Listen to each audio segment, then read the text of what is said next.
Working for money is like motivation as compared to inspiration. Working for money is the action part. And certainly there's always action involved in the allowing of money into your experience. We're not trying to guide you away from action. Doing is really fun. Doing in the flow is way more fun, though, than doing not in the flow. And doing because you can't stop yourself from doing it because the momentum is such is way more fun and way more productive than doing it because it needs to be done. But of course you want action. Action is this manifested point out here on the leading edge. Action is way fun. You just want to do it from a vibrational aligned standpoint, not from a vibrational misaligned standpoint. That's all. Action from the path of least resistance, not action from a path of more resistance. If the emphasis is on the energy work, the alignment work, and then the inspired action, then that's a whole different thing than working for money. What we're talking about is this movement from the vortex where it's unseen into the bank account where it is seen. In other words, this transfer from vibration into material. And we want you to understand there is an infinite array of ways that you are not even considering, that you couldn't even possibly consider. In other words, at best, you can make a bulky general list, but when you get tuned into this and the ideas start flowing, the flow of energy and the flow of economics, the flow of prosperity, unlimited resources. Look even at your economics of today and think about how robust it is in comparison with 100 years ago.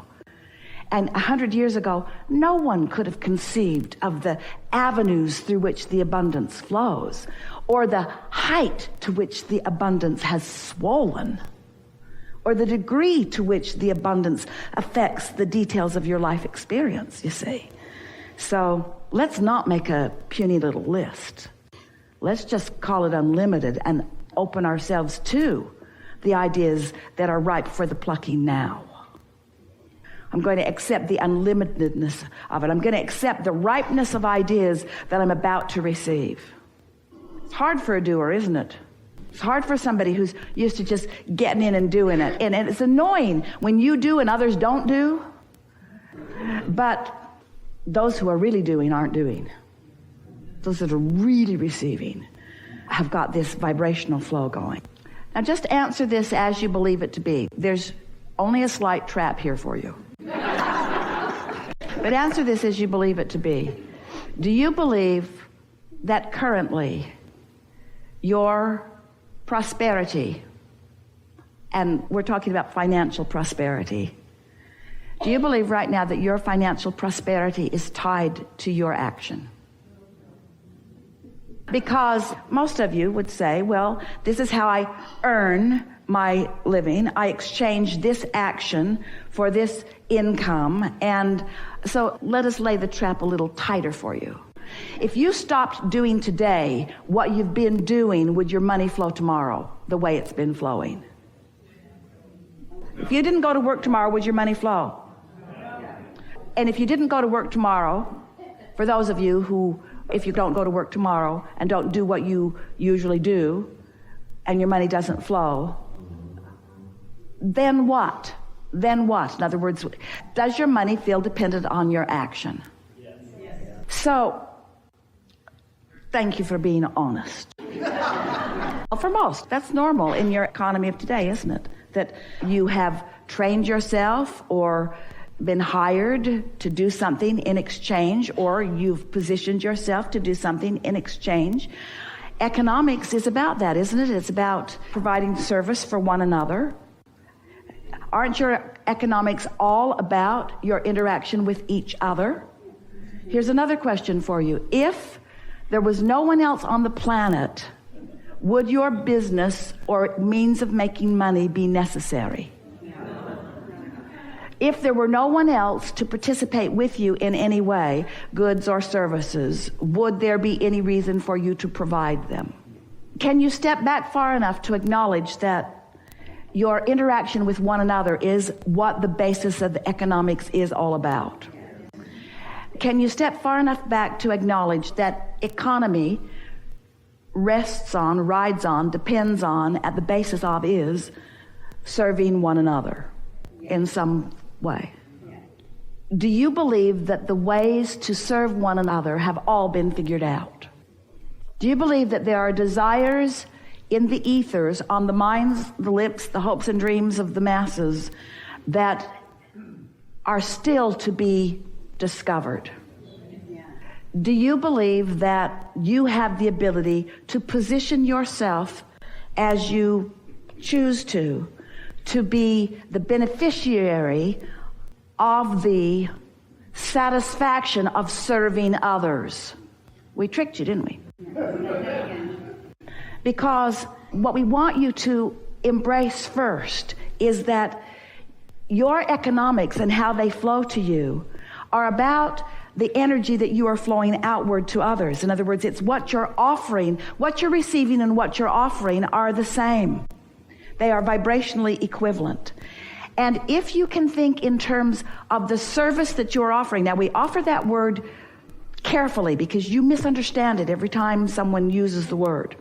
But in this conversation that we're having, where we've agreed that economics is all about serving one another, in other words, it's what it all is, then as you acknowledge that your contribution, what you are offering to this mix, is of value to others, once you go there, now your understanding of economics is in a whole new place that can serve you in a whole new way. So now we'll ask you, are you there yet? Do you acknowledge that it is your service to others? So now, in what ways do you serve others?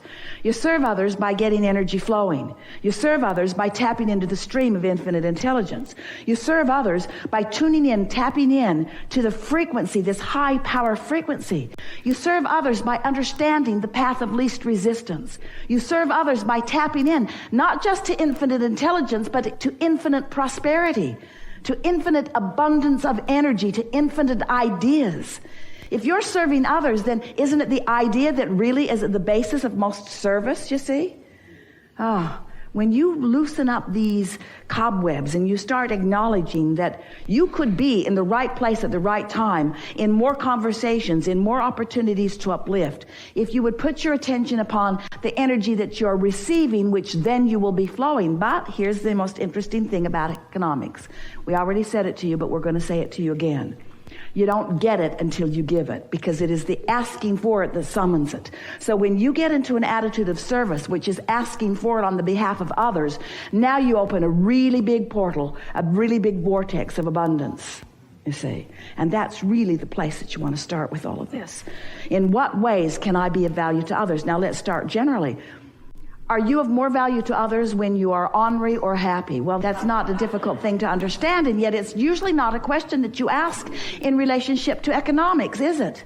Because you're thinking in terms of your action, not in terms of your attitude. But your attitude, your mood, your vibration is everything in terms of what you receive and in terms of what you give, you see. So if you're thinking in terms of being the portal through which all of this flows, do you acknowledge that the world is out there asking?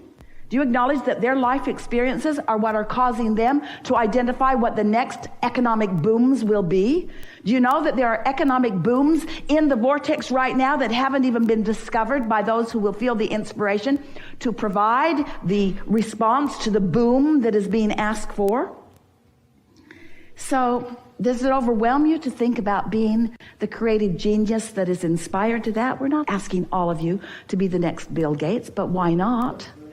We're not asking you to be the next innovator of the next big invention, but why not? But what we are asking you to do is acknowledge that there is infinite energy flowing, and enough abundance will flow to serve you in the way that you are wanting to be served once you get into this flow of economics. It's all about energy, you see. As much money is coming to you, we're saying money, financial abundance is coming to you as you are asking for and allowing. But what's interesting, you're motivating yourself to the asking rather than inspiring yourself to the asking. So it's not a clear, open thing that's going on, because in the worrying about what you're going to do with it or where it's going to come from, you block the flow of it. So if you could just concentrate on the fact that the flow exists and on the fact that there is a path of least resistance that is available to you right here and now, if you could just acknowledge that you have the ability to get on this path and you have the ability to receive the flow instead of worrying about where it's going to be, when it's going to be, who's going to bring it, where it's going to come from, how long it's going to last, how big it's going to be. When you ask those questions that make you wobble, then you don't do either one of those two things. You don't hook up to the energy and you don't flow it towards something that is meaningful to you. That was a big economic discussion, but how does it translate into something that you do something about? It doesn't translate into how you do something about it. It translates into how you feel about money. You got to feel like there's plenty of it out there and there's a lot of it earmarked for you. You got to feel that way because it is that way. And then you got to figure out how to figure out. Got to figure out how you got to figure out. You got to feel your way to it. And it's on the path of least resistance. It's not on the path of hardship. It's not on the path of struggle. It's not on the path of determination or effort. It's not on the path of motivation. It's on the path of inspiration. You got to tune into the path, you see, to the path of inspiration. So we have some questions for you. We asked you some earlier. You were quiet about it. We want you to be more bold in your response now. Do you believe in infinite intelligence? Yes. And do you believe in infinite abundance? Yes. And do you believe that you've carved out a path of abundance for yourself? Yes. Do you understand that your vortex holds that path? Yes. Do you believe that the path will be inspired to you? Yes. Do you think you'll get there with worry? No. How are you going to get there? How are you going to find the trail? How are you going to find that path? You're going to worry your way to it? You're going to struggle your way to it?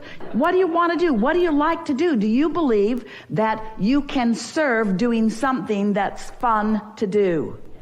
Do you believe that you can find satisfaction in what you do? Do you believe that you know what some of those things are? Do you believe that they're queued up and in your vortex already? Do you believe that there's a path already laid out for you that you're just reaching for the inspiration to? Yes. Yeah. So how do you find that path? This is the question of all questions. How do you find the path? Think about it. How do you find the path? You don't find the path finds you. It's an inspired path. It's not a motivated path. The path will find you. But you got to stay in that general place. You got to be in that place. You've got to highlight within you what matters to you. I like freedom, and I like fun, and I like inspiration. I like great ideas, and I like being of value. And I like sniffing out the trail, and I like following the trail, and I like where the trail leads. The path will find you. You've just got to do the wobble-free work, you see. The path will find you. But you got to put yourself in the place of receiving the inheritance. Sometimes the inheritance comes in the form of money deposited right to your account. And you all think, yeah, that's the method I choose. But sometimes it comes in the form of an idea. Sometimes it comes in the form of a collective experience with others. And depending upon who you are and what you want, it will satisfy all of those things, you see.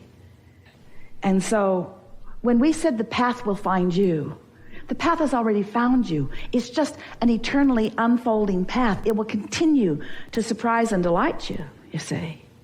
You just got to decide that you want to feel good and that you want to have fun, and what matters to you is this.